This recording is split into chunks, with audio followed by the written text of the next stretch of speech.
Sir आज service डालना था कि नहीं डालना था?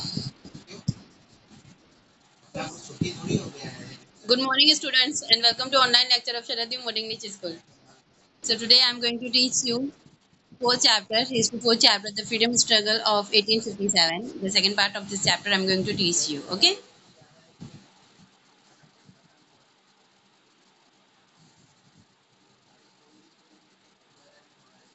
In the army of East India Company, there were many Indian sepoy.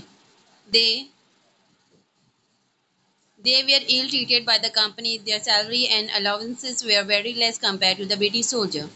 In 1806 at Vellore and in 1824 at Barakpur, the revolt took up a fierce form. Yes, so देखो British army में बहुत सारे ऐसे इंडियन सिपाही थे, right, Indian soldiers थे। तो उन लोगों को अच्छे से ट्रीट नहीं किया जाता था। ऑब्वियसली वो किसके अंडर में थे? ब्रिटिश के अंडर में थे। तो उन लोगों को अच्छे से ट्रीट नहीं किया जाता था। बिसाइड उन लोगों को अच्छी सैलरी प्रोवाइड नहीं की जाती थी, अच्छे अलाउंसेस नहीं दी जाते थे। मतलब जैसे फैसिलिटी ब्रिटिश सोल्जर को प्रोवाइड की जा रही थी, वैसी सैलरी इनको प्रोवाइड नहीं की जाती थी। इन लोगों के साथ बहुत बुरी तरीके से बिहेव किया जाता था। ओके, सो इन 1906 वेल्योर में और 1806 इन वेल्योर एंड 1824 बारकपुर, यहाँ पे क्या हुआ था? इसकी वजह से रिवॉल्ट स्टार्ट हो गई थी। Revolt had took place. At this rebellion took place in their respective territories. They were local in nature and single-handed. The British forcibly broke down the revolt.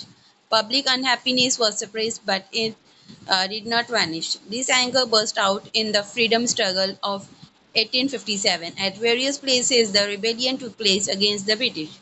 The discontent in the mind of diverse classes broke out in the form of this struggle, and its outbreak was in the form of an armed rebellion. Yes, तो देखो obviously ये सारी चीज़ों की वजह से क्या हुआ था? रिबेलियन स्टार्ट हो गई थी, फाइटिंग स्टार्ट हो गई थी किसकी? इंडियंस की और ब्रिटिश के अंडर में। ओके, और इसकी वजह से बहुत सारे जो पीपल्स थे वो कैसे थे? वो अनहैप्पी थे, है ना, क्योंकि उन लोगों के साथ ही बहुत बुरी तरीके से ट्रीट किया जा रहा था। एंड ऑब्वियसली उसके बाद क्या हुआ था? दिस एंगर बर्स्ट, इसकी वजह से, ये गुस्से की वजह से क्या हो गया था? जो वॉर थी फ्रीडम, जो फ्रीडम स्ट्रगल 1857 का वो स्टार्ट हुआ था। और ऐसी बहुत सारी डिफरेंट डिफरेंट टेरिटरीज थी जहाँ पे ये वॉर स्टार्ट हो गई थी। Causes for the struggle of 1857. Now, what were the causes of 1857? Okay, during pre-British period, there were many kingdoms in India. Whatever changes took place at the center never affected the village system. यह देखो, British के आने के पहले मतलब हमारे country में जो भी पावर था, तो उसमें कैसा सिस्टम था? मतलब जो भी चीज़ें चेंजेस की जाती थी, तो चेंजेस की वजह से जो आसपास के जो विलेजेस है ना, तो उन लोगों के सिस्टम पर, विलेज सिस्टम के ऊपर उसका कोई भी इफेक्ट नहीं पड़ता था। लेकिन ब्रिटिश जब हमारी कंट्री में आई, तो उन्होंने क्या किया?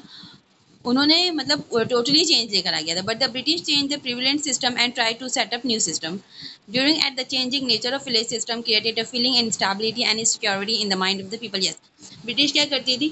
मतलब ऐसे चेंजेस लाती थी कि जिसकी वजह से ऑब्वियसली जो मतलब ब्रिटिश को ऑब्वियसली वो क्या कर रही थी? चेंज करना चाहती थी सिस्टम। और they try to set up new system, वो न्यू सिस्टम लाना चाहते थे उनके हिसाब से, मतलब उनका सिस्टम लाना चाहते थे। अब इसकी वजह से जो पीपल थे, मतलब जो विलेज में जो पीपल रहते थे, तो उनके माइंड में कैसी फीलिंग्स आने लगी? उनको कैसी फीलिंग्स आने लगी थी? इनस्टेबिलिटी और इनसिक्योरिटी की, है ना। ऑब्वियसली अब वो जैसे पुराने टाइम टाइम टाइम से चल रहे, अगर वही चीज़ें वो फॉलो अप करते ब्रिटिश गवर्नमेंट, तो अच्छा रहता। मतलब इससे क्या हो गया कि ये विलेज पीपल जो उनका सिस्टम है उसके ऊपर भी मतलब ब्रिटिश अपना पावर चलाना चाहती थी। More economic causes. The British introduced new revenue system to increase their income. Taxes were forcibly extracted from the farmer. As a result of it, the agricultural system collapsed. To sell the British good in India and enjoy profit was the policy of the British. Yes, देखो अब यहाँ पे क्या था? Economic cause. अब economic cause क्या हुआ था? ऑब्वियसली ब्रिटिश क्या चाहती थी? अपनी उनकी इनकम बढ़ाना चाहती थी। अब इसकी वजह से उन्होंने क्या किया? उन्होंने न्यू रेवेन्यू सिस्टम स्टार्ट किया।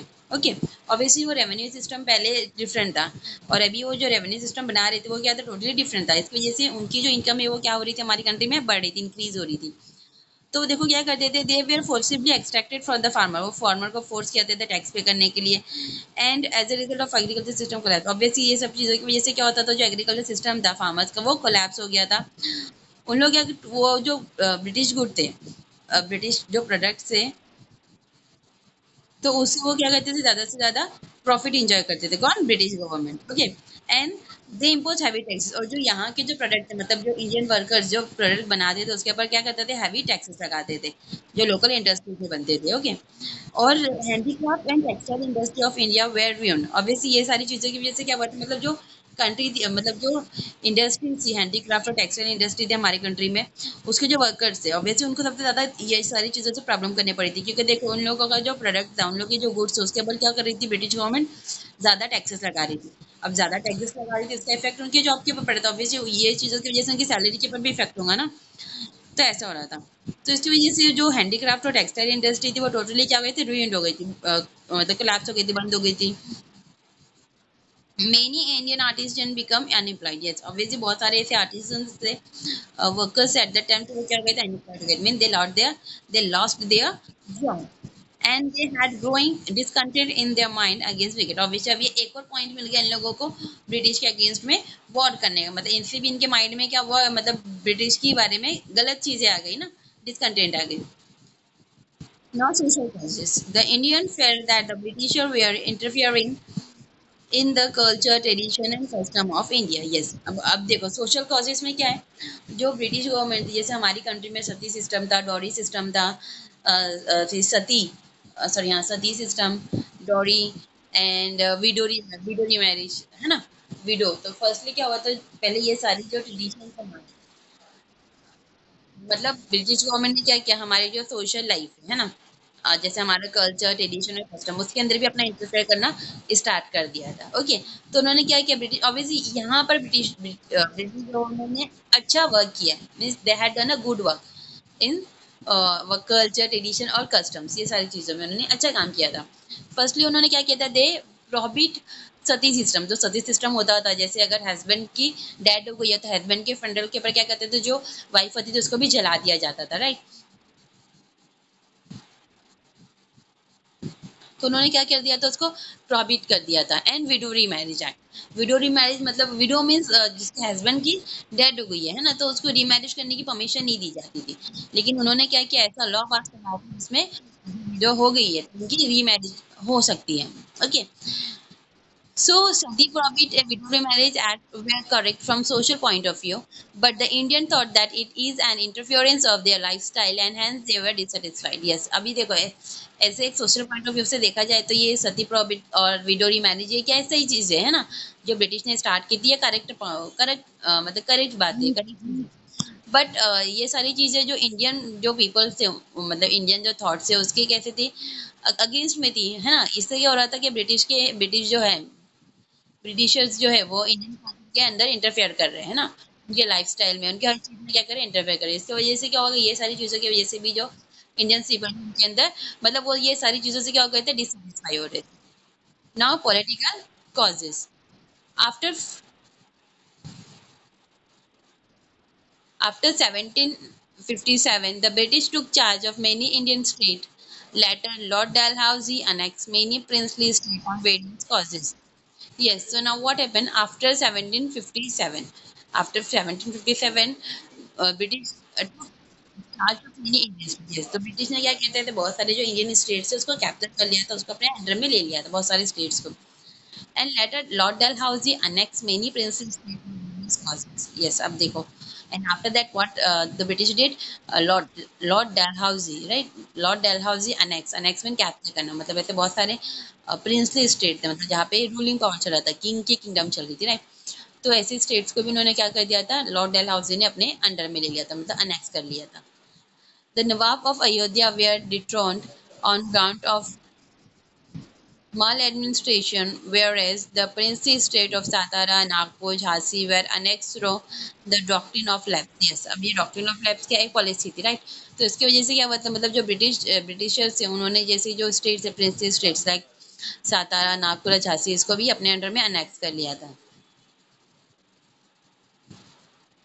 Due to the policies of Dalhousie, the Indian did not consider the British as trustworthy. Yes, obviously अब ये सारी policies की वजह से मतलब जो डलहौजी की जो पॉलिसी थी उसकी वजह से क्या हुआ था, जो इंडियंस हैं दे डिड नॉट कंसीडर, मतलब वो उनके ऊपर ब्रिटिश के ऊपर ट्रस्ट नहीं कर सकते थे। Now this content discontent among great Indian soldier. Okay. The Indian soldier were given low status by the British officer. They could not gain any post higher than the सूबेदार. Yes. अब देखो जो soldiers थे है ना, मतलब Indian soldiers जो British military में थे, तो उन लोगों को मैंने पहले ही बताया आप लोगों को कि दे वर नॉट ट्रीटिंग वेल, मतलब ब्रिटिश गवर्नमेंट उनको अच्छे से ट्रीट नहीं कर रही थी है ना, उन लोगों को अच्छी सैलरी प्रोवाइड नहीं की जाती थी, उनको अच्छे अच्छे अलाउंसेस नहीं दिए जाते थे, राइट। तो ऑब्वियसली ये सारी चीज़ों की वजह से क्या हुआ था, उनके माइंड भी मतलब खराब हो गया था।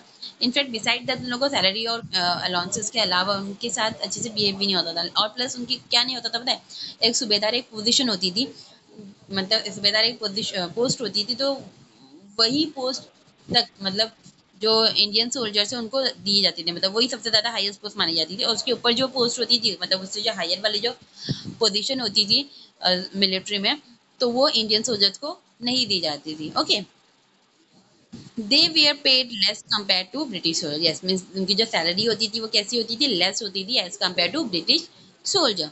The allowances were also gradually decrease. अब उनके जो अलाउंसेस थे तो वो भी क्या थे, कम होते जा रहे थे। Due to this reason there were growing discontent among the Indian soldier. Obviously ये सारे रीजंस की वजह से जो इंडियन सोल्जर्स है उनके अंदर क्या बढ़ गया, डिसकंटेंट बन गया था। No immediate cause. In 1856, the British provided long Enfield rifle to the Indian support.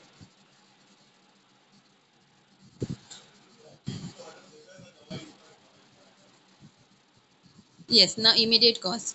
In 1856, the British provided long Enfield rifle to the Indian sepoys. जब देखो 1856 में क्या हुआ था, ब्रिटिश जो गवर्नमेंट है ब्रिटिश ने क्या प्रोवाइड किया था, एक लॉन्ग राइफल प्रोवाइड की थी इंडियन सोल्जर्स को, इंडियन सिपाही को। Okay, so the sepoy were required to bite the end of the cartridge. The news spread out that this cartridge were speared of the fat of cow and pig. Yes, अब देखो क्या हुआ, तो जो उनको दी गई थी राइफल, तो जो दी गई थी तो उसमें अब जो कार्ट्रिज फील करते थे ना, तो वो कार्ट्रिज को ओपन मतलब जहाँ से करते थे, जहाँ मतलब उसको ओपन कर, बाइट करने पड़ता था, मतलब मुंह से उसको तोड़ते थे, बाइट करते थे, तो वो जहाँ से बाइट करते थे, तो ऐसा पता चला था उन लोगों को, मतलब न्यूज़ स्प्रेड हुई थी एट दैट टाइम कि वो किस चीज़ से बनी हुई है, जो फैट होती है काऊ की फैट और पिग की फैट, उससे बनी हुई है। Okay, so due to this, the religious sentiment of Hindu and Muslim people were hurt and made them unhappy. Obviously, अब काउ की और पिग की फैट, पिग हम लोग के लिए प्रॉफिट है और काउ उनके लिए क्या है, उनकी गॉड है ना, तो ऑब्वियसली ये दोनों की वजह से क्या हुआ, जो मुस्लिम और हिंदू जो सिपाही थे in the British army, so they were hurt and they were unhappy. अब ये सारी चीज़ों की वजह से क्या हो गए थे, ऑब्वियसली हर्ट भी हो गए थे और वो अनहैप्पी भी हो गए थे।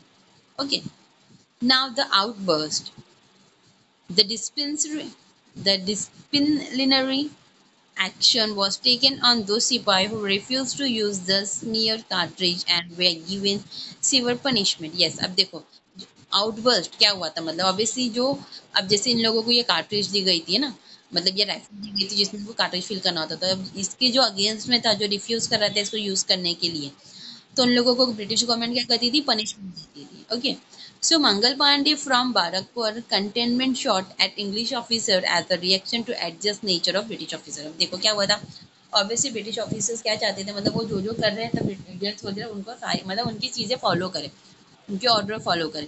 लेकिन मंगल पांडे ने क्या किया था, उन्होंने एक ब्रिटिश ऑफिसर को शूट कर लिया था। ओके, अब इसकी वजह से क्या हुआ था, मंगल पांडे अरेस्ट हो गए थे and he were hang to dead, उनको फांसी की सजा दे दी गई थी। Okay, Mangal Pandey was arrested and hang to dead.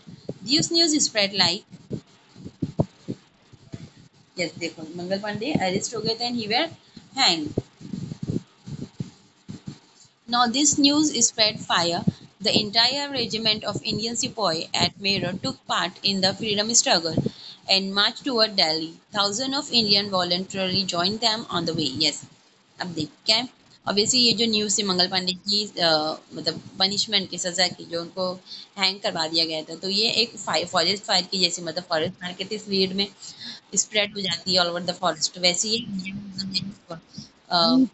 Spread हो गई थी पूरी जगह। Okay, the Indian regiment of Indian, हाँ तो ऑब्वियसली अब इसकी वजह से क्या हुआ था, जो the entire regiment of Indian sepoy at Meerut took part, उन्होंने क्या किया, एक रेजिमेंट स्टार्ट किया जिसमें वो जो मेरठ के जो सिपॉय थे उन्होंने पार्टिसिपेट किया। किस चीज़ में, फ्रीडम स्ट्रगल में पार्टिसिपेट किया। स्टार्टेड मार्च टुवर्ड, मार्च मार्च मार्च लेकर मतलब मार्च करने स्टार्ट किया and they gone towards Delhi, वो दिल्ली के साइड। जब वो दिल्ली जा रहे थे तो at that time thousand of Indian volunteer, मतलब जो वॉलंटरी थे, थाउजेंड ऑफ इंडियंस, तो वो उनको ज्वाइन करने लग गए। They have handed over the leadership of the Indian freedom struggle to Mughal empire Bahadur Shah. अब उन्होंने देखो जो मतलब फ्रीडम स्ट्रगल का उन्होंने एक लीडर बनाया है। किसको बनाया था? मुगल एम्पायर को बनाया था, मुगल एम्पायर बहादुर शाह को। Okay, and proclaim him as the empire of India. और वो वही टाइम पे उनको क्या घोषित कर दिए थे उन्होंने? एम्पायर ऑफ इंडिया, इंडिया का एम्पायर उनको बना दिए थे। Now, scope of the struggle.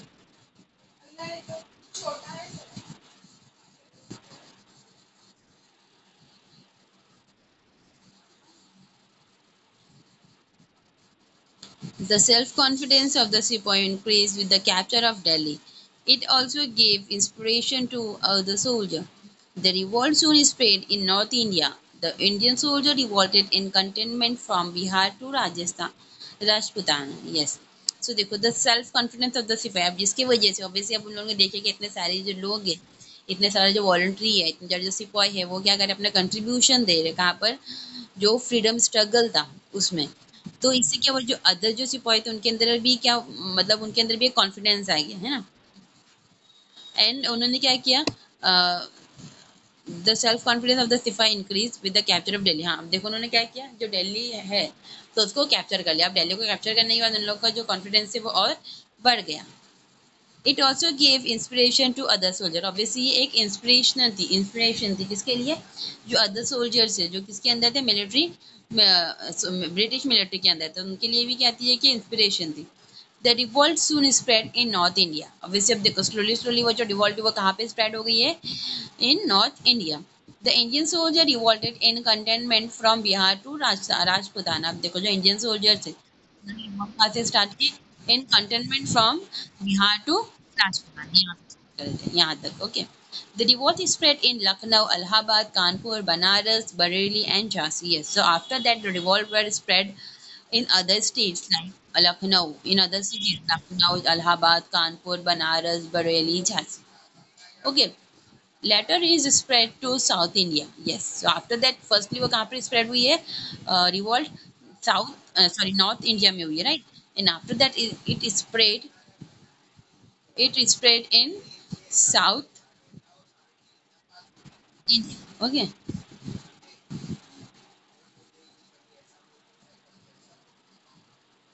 In the revolt, Chhatrapati Pratap Singh of Satara and his officer Rango Bapuji Chimma Sahib of Kolhapur, Bala Sahib Bhave of Nargund, Bhaguji Naik of Ahmednagar were in the forefront. Yes, अब देखो वो जो word थी, मतलब है ना, जो freedom struggle था, तो जो कहाँ पे स्टार्ट हुआ था, अभी साउथ में आ गया था। तो ये रिवॉल्ट में क्या हुआ था, जो छत्रपति प्रताप सिंह के थे, सतारा के जो छत्रपति प्रताप सिंह थे, इनके बारे में हम लोग ने प्रीवियस इसमें एक्सप्लेनेशन में पढ़ा है ना।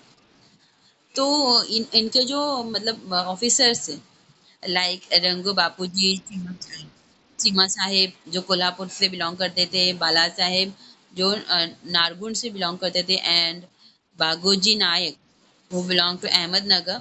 सो ये सबसे आगे में थी, मीन्स फोर फ्रंट, मतलब ये जो फ्रीडम स्ट्रगल था तो उसमें ये सबसे आगे in the position of fourth front. Surgana from Nashik district also participate in the struggle. Yes, अब ये जो स्ट्रगल था इसमें जो अदर्स थे लाइक रॉयल क्वींस जो थी, पेट की जो किंग्स थी, क्वींस थी, उन्होंने भी अपना पार्टिसिपेशन दिया था।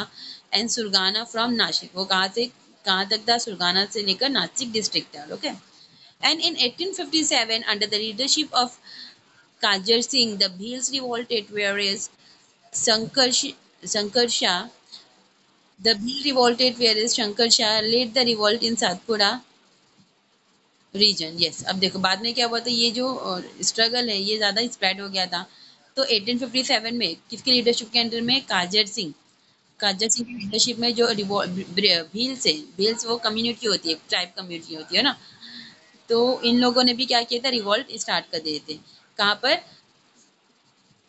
Shankar Shah lead the revolt in Satpura. Yes, तो देखो ये जो थे मेन मीन शंकर शाह, तो उन्होंने कहाँ पे किए थे रिवॉल्ट? सातपुरा रीजन में रिवॉल्ट किए थे। Okay, and 400 female Bhils participated in the revolt of Khandesh. अब देखो खानदेश में जो रिवॉल्ट हुई थी, तो वहाँ वहाँ पर जो 400 फीमेल थी उन्होंने अपना पार्टिसिपेशन किया था। Okay, so here are the some struggle,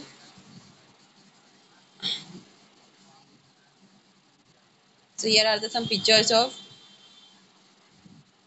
struggle movement or leaders like Mangal Pandey is here, Nana Sahib Peshwa,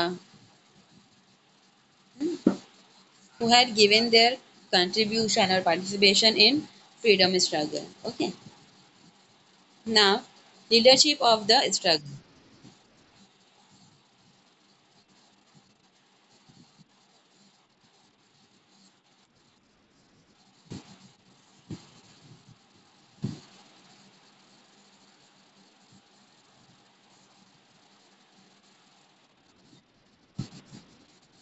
Leadership of the struggle. During the 18th CM, after the weakening of Mughal Empire, invaders like Nadir Shah Abdali attacked India. Yes. What will happen at 18th century CM? Uh, after the 18th century CA, during the 18th century CA और after the weakening of Mughal empire, मतलब क्या हुआ, जो Mughal empire है वो क्या हो गया, वीक हो गया। सो इन्वेडर लाइक नादिर शाह अफगानी, उन्होंने क्या किया, इंडिया के ऊपर अटैक किया था। Okay, Nadir Shah Abdali who attack on India. Empire cannot react to this foreign invasion and took up the responsibility of safeguarding India। अब देखो क्या हुआ था, मराठा।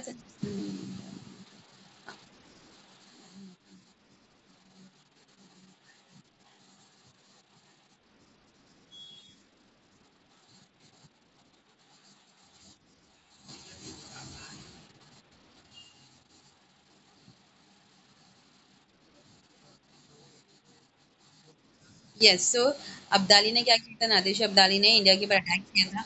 एंड मराठास जो थे, तो उन्होंने क्या किया, उन्होंने क्या अंडरस्टूड किया था कि जो मुगल एम्पायर है ना, ये जो जिन्होंने जो मुगल एम्पायर है could not react to this foreign invasion. मतलब मुगल एम्पायर अलग हो गया, अब्दाली ने अटैक किया, अब्दाली अलग हो गया, राइट, और मराठा ये भी अलग है, राइट, ये this are the three different kingdoms. तो क्या किया किंग्स, तो इन्होंने क्या किया था मराठास, तो इन लोगों ने क्या किया था, मराठास को ये समझ में आ गया था कि जो मुगल एम्पायर है, तो वो लोग ज़्यादा कुछ रिएक्ट नहीं करेंगे ये फॉरेन जो इन्वेंशन हुआ है। मतलब ऑब्वियसली ये जो अब्दाली था वो दूसरी कंट्री से बिलोंग करता था, मे बी वो अरब से बिलोंग करता था। अब अरब में उसका ऑलरेडी क्या था, किंगडम था, वो ऑलरेडी वहाँ पे रूल कर रहा था, लेकिन वो कहाँ पर आ गया था, इंडिया में अटैक करने आ गया था, है ना। तो ऑब्वियसली मुगल को इसके ऊपर इतना ज़्यादा रिएक्ट नहीं करेंगे फॉरेन इन्वेशन का, ये ऑब्वियसली फॉरेनर था। तो लेकिन so and took up the responsibility of safeguarding the India. And तो फिर क्या किया ब्रिटिश ने, they had took took the responsibility and of safeguarding. Now the Marathas fought against, obviously फिर इसकी वजह से क्या किया, जो मराठास थे उन्होंने किसके अगेंस्ट में फाउट की, अब्दाली के अगेंस्ट में। ये जो वॉर ऑफ पानीपत हम बोलते हैं, that we had learn in previous class, है ना, मैंने आप लोग को पढ़ाया था, the war of Panipat, the battle of Panipat. So उसमें हमने ऑलरेडी ये पढ़ा है।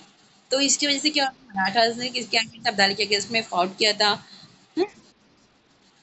Only because of this reason, यही कि वो अलग कंट्री का था और हमारे कंट्री को कैप्चर करने के लिए। So in the freedom struggle of 1857, this descendant of Mughal Bahadur Shah was incapable of fighting against the Britishers। अब देखो क्या हुआ था, मतलब फ्रीडम स्ट्रगल के टाइम पे ऑफ 1857 के टाइम पे जो मुगल एम्पायर था बहादुर शाह, तो वो इतने कैपेबल नहीं थे कि वो ब्रिटिश के अगेंस्ट में फाइट कर सके।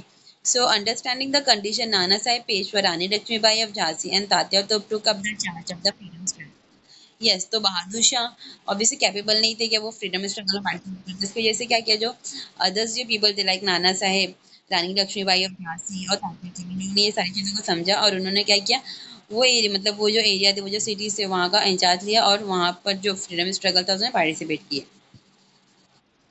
It effect could be seen in the Hindu Muslim unity in this struggle। अब देखो ये जो फ्रीडम स्ट्रगल था इसमें हम लोगों को एक चीज और सामने आई थी, वो क्या थी? हिंदू मुस्लिम यूनिटी। ऑब्वियसली वो टाइम पे जो फ्रीडम स्ट्रगल था, तो at that time so many Indian people also participated and so many Hindu peoples also participated. Okay, तो ऑब्वियसली ये सारी चीजों की वजह से हमको क्या दिखाई दे रहा है कि हिंदू और मुस्लिम में एट दैट टाइम कितनी यूनिटी थी। Maulvi Ahmad Allah, Kunwar Singh, Mughal commander Bakht Khan, Begum Hazrat Mahal led the revolt in various region. अब देखो ये जो थे लाइक मौलवी अहमद अल्लाह, कनवार सिंह, भक्त खान एंड बेगम हजरत महल, इन्होंने भी क्या किया, जो रिवॉल्ट है वो बहुत सारे सारे रीजन्स में स्टार्ट कर दी थी। The nature of revolt of in Delhi, Kanpur, Lucknow, Jhansi, west Bihar and more fierce. तो देखो like revolt in Delhi, Kanpur, Lucknow, Jhansi और वेस्ट बिहार, यहाँ पे मतलब फियर्स वे से जो वॉर थी, रिवॉल्ट थी, वो स्टार्ट हो गई थी। Okay, now the crushing of the struggle. Okay, the Indian heartedly fought against the British। Yes, obviously जो इंडियन सोल्जर्स थे, जो इंडियन पीपल थे, जिन जिन लोगों ने पार्टिसिपेट किया फ्रीडम स्ट्रगल में, वो बहुत हार्डली क्या कर रहे थे, फाइट कर रहे थे ब्रिटिश के against, including soldiers, zamindar, king, commander, common people। Yes, so there are soldiers, zamindars, king, commanders and common people। मैंने बताया ना बहुत सारे लोगों ने फ्रीडम स्ट्रगल में पार्टिसिपेट किया था। Not only the soldiers, obviously problem जो हुई थी मिलिट्री के अंदर सोल्जर्स को हुई थी, लेकिन बाद में जो अलग अलग रीजन्स में जो ऑब्वियसली ब्रिटिश हर किसी को क्या कर रही थी, मतलब बुरी तरीके से ट्रीट कर रही थी। हर किसी के लिए उन लोगों ने क्या किए थे, प्रॉब्लम क्रिएट किए हुए थे। बहुत सारे जो अलग अलग ऑक्यूपेशन से बिलोंग करते थे वो लोगों ने, और बिसाइड जो कॉमन पीपल है उन लोगों ने अपना पार्टिसिपेशन दिया था during the struggle of British, during the freedom from British. The Indian sepoys started the freedom struggle for the fixed time. Initially they succeeded but military strength। Yes, देखो अब initially क्या हुआ था, मतलब जो इंडियन सिपाही है उन्होंने जो फ्रीडम स्ट्रगल स्टार्ट किया था, है ना, उन्होंने उनका जो फिक्स टाइमिंग था उसके पहले स्टार्ट कर दिया था, लेकिन इनिशियली क्या हुआ था, उन लोगों को सक्सेस मिल गया था, लेकिन देखो जो मिलिट्री स्ट्रेंथ है, military strength and administration of British rule was vast. लेकिन देखो जो मिलिट्री सिस्टम है ना, जो मिलिट्री स्ट्रेंथ है और जो एडमिनिस्ट्रेशन है ब्रिटिश रूल का, वो क्या था, बहुत ज्यादा वास्ट था, बहुत बिग था, बहुत बड़ा था। So the British crush down the struggle by all mean. लेकिन देखो ब्रिटिश ने क्या किया, जितना भी जो इंडियन पीपल्स ने जो स्ट्रगल किए थे वो सब उन्होंने क्या कर दिया, क्रश कर दिया। The British made quick recovery and within next 6 months regain the lost territories। yes, देखो मतलब ब्रिटिश ने क्या किया, ऑब्वियसली जो भी चीज़ें, मतलब जो भी स्टेट उनसे ले लिया गया था, या फिर जो भी फ्रीडम स्ट्रगल में जो भी चीज़ें हुई थी, तो ब्रिटिश ने क्विकली उसके अगेंस्ट में एक्शन लिया और वो सारी चीज़ों को रिकवर कर लिया। और विद इन 6 मंथ के अंदर ही उन्होंने उनके जितने भी टेरिटरीज थे जो उन्होंने लॉस्ट कर लिए थे, means the territories that were lost और the territories that were gone into Indians people hand और इंडियन रूलर्स हैंड, तो वो उन्होंने रिगेन कर ली थी, मतलब वापस ले ली थी उनसे, उसको कैप्चर कर लिया था। Rani Lakshmibai, Rani Lakshmibai, Kunwar Singh, Ahmadullah led their lives. Yes, अब देखो वही मतलब जो फ्रीडम स्ट्रगल था एट द टाइम भी बहुत सारे जो सोल्जर्स थे, राइट, सोल्जर्स और बहुत सारे रूलर्स और क्वींस, उन लोगों ने क्या किया था, they lost their life, like Rani Lakshmibai, Kunwar Singh और Ahmadullah, means they lost their life. Okay, Bahadur was imprisoned at Rangoon. Nana Sahib and Begum Hazrat Mahal took shelter in Nepal.